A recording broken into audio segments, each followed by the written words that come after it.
Welcome back to another on-prem masterclass with Dave Liu. That's me. In this session, we'll dive into our on-prem reference digital media supply chain architecture and how to build out your actual implementation plan. Balancing the need to just build a solution that meets today's needs versus one that can actually grow to handle your future business challenges is actually really hard. You may initially think that just implementing a DAM or a CMS is all it takes, but that's usually not the case. Those are just the core, which you can then use to accelerate your business through integrations with other upstream and downstream systems. That's why we put together the on-prem DMSC reference architecture to show how companies can connect their disparate systems together and really get the most out of them. Starting at the base is your key physical and organizational technology infrastructure that's required for building really any application. Network is your physical telecommunications equipment required to connect to the internet or intranet. You have transport are the protocols used for host-to-host communication. Storage is where you're actually placing your files on physical disk. Database is the organized data store behind the scenes that actually enables an application to function. Compute is the processing power. And then you have things like identity and access management, where it's all about user definition and user management. Then you have messaging, which is your secure system-to-system communications queue, and then things like your application programming interface gateway, or API gateway, which manages service requests from public internet and internal requests and routes them to the appropriate systems. Companies are rapidly moving these infrastructure components from on-premise to cloud-based nowadays to reduce operational costs and also improve scalability. From there, it gets more interesting as it's about your back-end digital media supply chain related systems. Since DMSC is about everything from content creation to management and distribution, it encompasses a lot of systems, so we group them by their high-level categories. Asset management is comprised of your digital asset management along with your review and approval tools. This is typically where a lot of companies and digital marketing organizations start. Then there's digital publishing, which includes web content management systems and e-commerce systems. Basically all the stuff that helps you get your product and content out in front of your actual customers. Enterprise or MarTech is more of the back-end systems that help support your marketing and sales operations, like your customer relationship management, product information management, things like that. And then you have metadata, which is inclusive of systems like your master data management and rights management, which help you to manage a standard taxonomy and structure and rules across your business. Protection encompasses everything from file transcoding to watermarking and encryption. Then you have asset artificial intelligence, which is related to leveraging your big data and analytics platforms, like data lakes and reporting tools, to derive more complex predictions through machine learning. We're seeing a ton of this right now.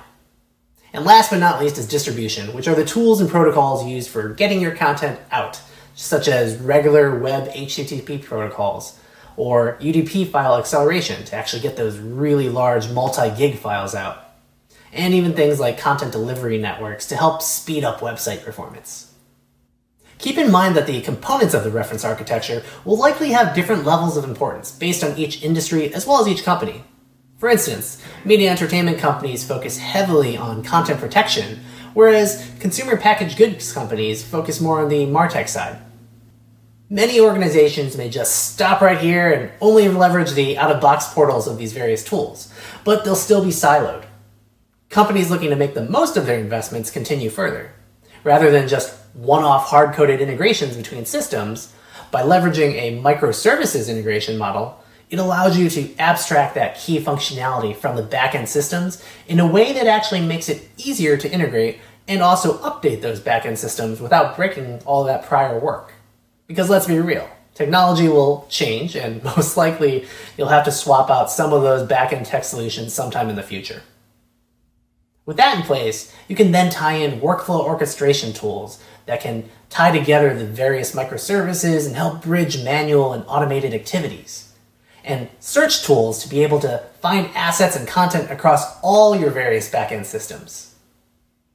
The last piece is all about your end user interactions, where you have custom portals leveraging all those microservices, workflows, search tools for specific B2B, B2C, or even just internal use cases.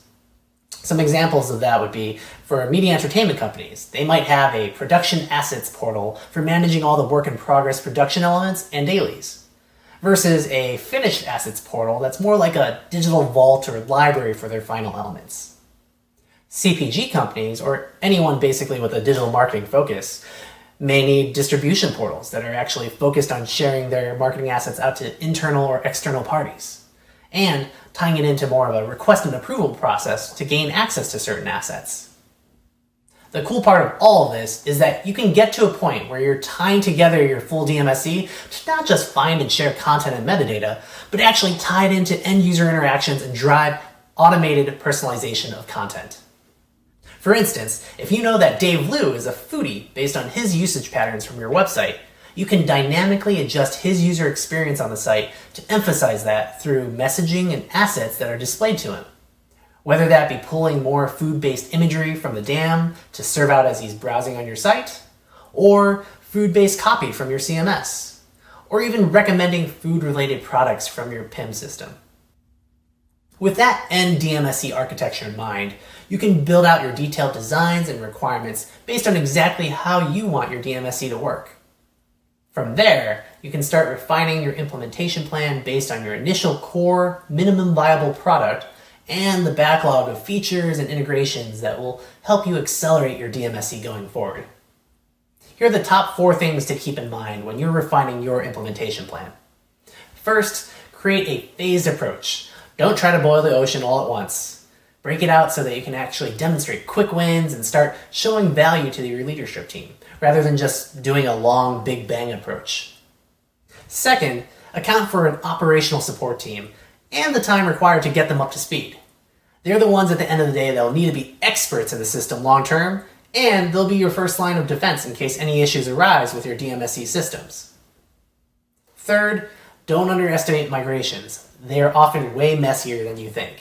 If you're using a legacy system to manage your content or assets today, you'll probably want to bring that into your new system, and more likely than not, there'll be a mix of good, bad, and just unstructured data, which can make migrations really difficult. And lastly, there's no such thing as a foolproof plan. As you're coming up with your bottom-up plan, make sure to be realistic, build in contingency, and be open to change when the time comes, because it definitely will. And that's it for this chapter around designing your DMSE for today and scaling for the future. Thanks!